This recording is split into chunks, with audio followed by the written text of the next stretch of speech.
Halo guys, good morning. Udah bangun tidur belum? Udah subuhan belum? Masya Allah. Ayo Joy ngopi dulu. Yampuy. Apa kabar kalian? Ayo Joy bangun. Semangat, semangat, semangat. Jangan hidup sungkan mati tak mau kalian ini. Kaisam pagi-pagi udah begibah. Gak apa-apa. Biar semangat. Aduh. Kita doakan dulu yuk teman kita yang lagi sakit Allah sehatkan, teman kita yang berjuang di rumah majikan tentunya diberikan kekuatan sampai finish. Teman Kaisam yang bahagia juga tentunya jangan lupa bersyukur. Hari ini kita ngegosip apa? Ada kabar kemarin itu ya. Jadi ada majikan yang kehilangan cecenya. Majikan ini memviralkan di media sosial, bertukar pikiran sama teman-temannya cuy. Jadi si majikan ini punya cece. Nah si cecenya ini jadwal libur cuy, libur pas hujan badai kemarin tuh. Nah pas libur, pas mau pulang, si cecenya tuh izin sama majikannya, bos kaki saya sakit katanya, boleh nggak saya stay di boarding.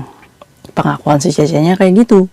Awalnya majikan ini nggak mau ya cuy ya, takut, khawatir gitu kenapa-kenapa.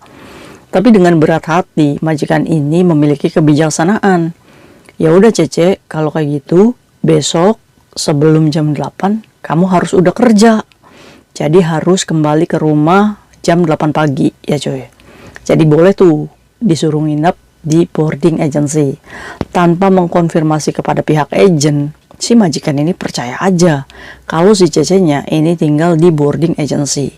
Tiba-tiba, besoknya nih, ditunggu dimulai dari jam 7. Majikan udah ngechat terus, Cece where are you, kamu kerja, kamu pergi bekerja nggak hari ini? Alhasil apa coy, WhatsAppnya checklist 1. Mulai panik lah nih majikan. Akhirnya lewat jam 8, 9 nggak pulang-pulang itu Cece.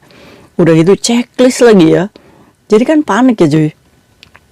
Majikan ini langsung telepon agensinya, kebetulan agensi udah buka ya kantornya, ngomong ini si Cece gimana nggak pulang, loh dia nggak di sini katanya, pengakuan agensinya.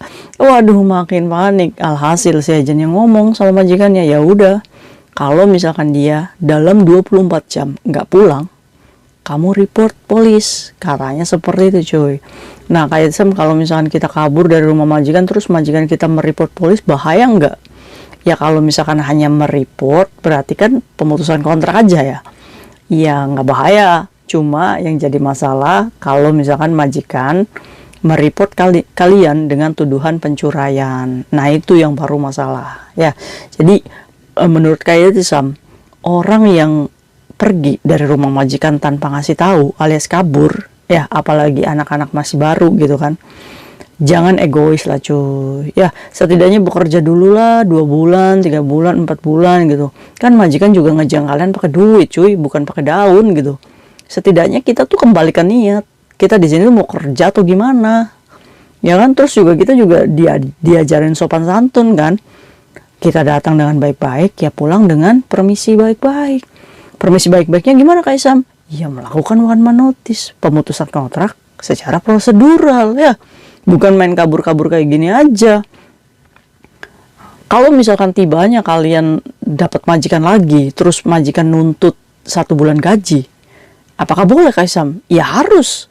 Kalau misalkan kalian keluar dari rumah majikan tanpa pemberitahuan 1 bulan, ya kalian wajib kasih 1 bulan ke majikan.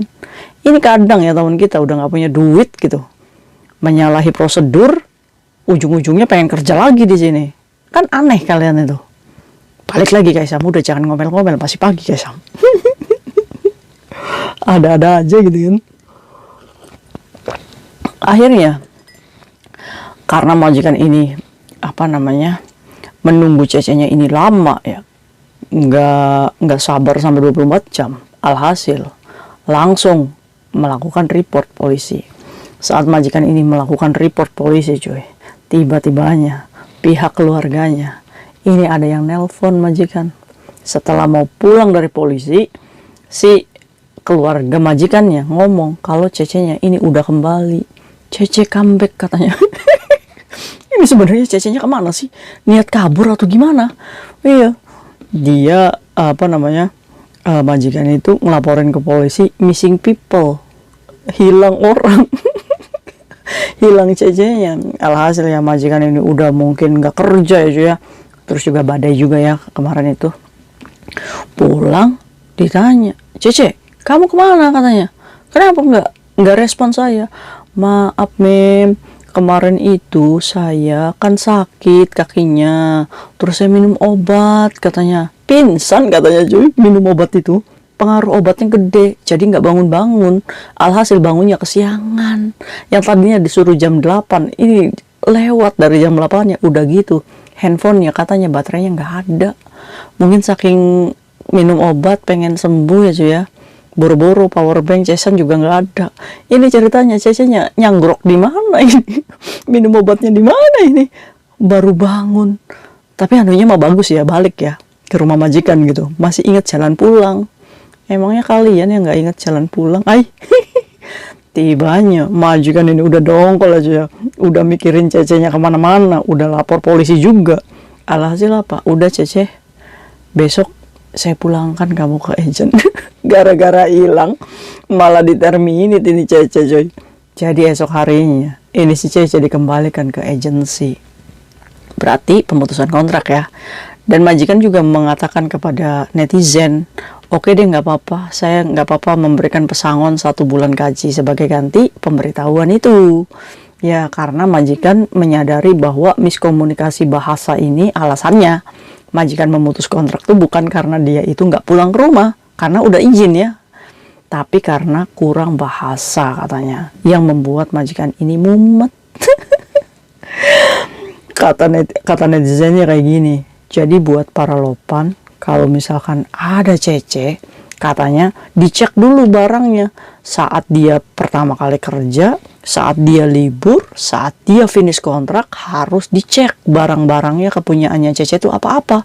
Jangan sampai nih dia kabur membawa aset kita, katanya. Ya sok aja ya. Emangnya Cece itu semuanya panjang tangan, kan enggak ya? Iya, kadang-kadang ini majikan ini sok kaya. Gibah lagi. Terus ada lagi yang ngomong, terus kalau misalkan memang kenyataannya sudah begini, lebih baik melakukan kirim surat terminate aja ke imigrasi, katanya. Udah jangan banyak pilih pala. Terus juga jangan terlalu mempercaya agensi, karena agensi itu pada dasarnya suka mencarikan lapangan kerja untuk Cece, katanya, bukan menyelesaikan konflik. Kasihan deh lu agent digosipin sama majikan. Aduh, ada-ada aja cuy ya. Kira-kira ada nggak sih yang bener-bener minum obat terus tiba-tiba pingsan gitu kan? Ngeri-ngeri sedap ya cuy ya. Nah, Kaisam woro-woro nih sama kalian. Jadi buat kalian ya cuy ya, kalau misalkan memang kalian merasa sakit, jangan pernah tinggal di luar ya.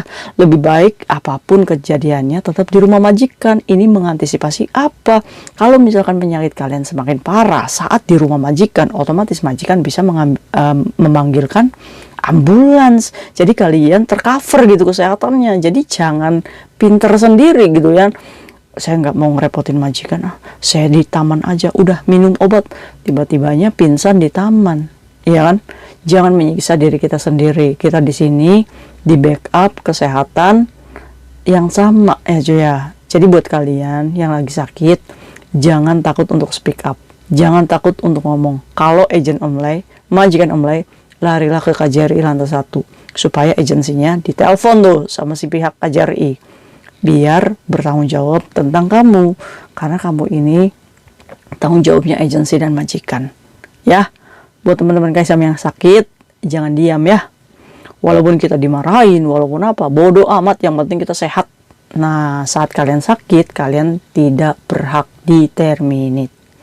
Kalau diterminate atau diputus kontrak, kalian harus naik lebor itu, tuntut majikan itu, biar kena vatcin ya, karena nggak boleh ya. Semoga kita selalu sehat ya cuy ya.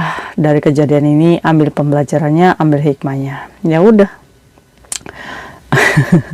Diterminate gara-gara membuat repot majikan ya. Panik majikannya. Ya mungkin majikan ini butuh banget ya sama cecenya. Terus juga mungkin majikannya juga ya tanggung jawab sih ya, panik ya, dari jam 8 dichatin gitu. Kita aja kalau nunggu ya kesel ya. Aduh, jangan dicontoh ya cuy ya, ini aja majikan aja sampai woro-woro ke media sosial. Galau majikannya. Mungkin itu aja gibah kita pagi ini, semoga bermanfaat untuk kita. See you next video, bye bye. Assalamualaikum warahmatullahi wabarakatuh. Bye.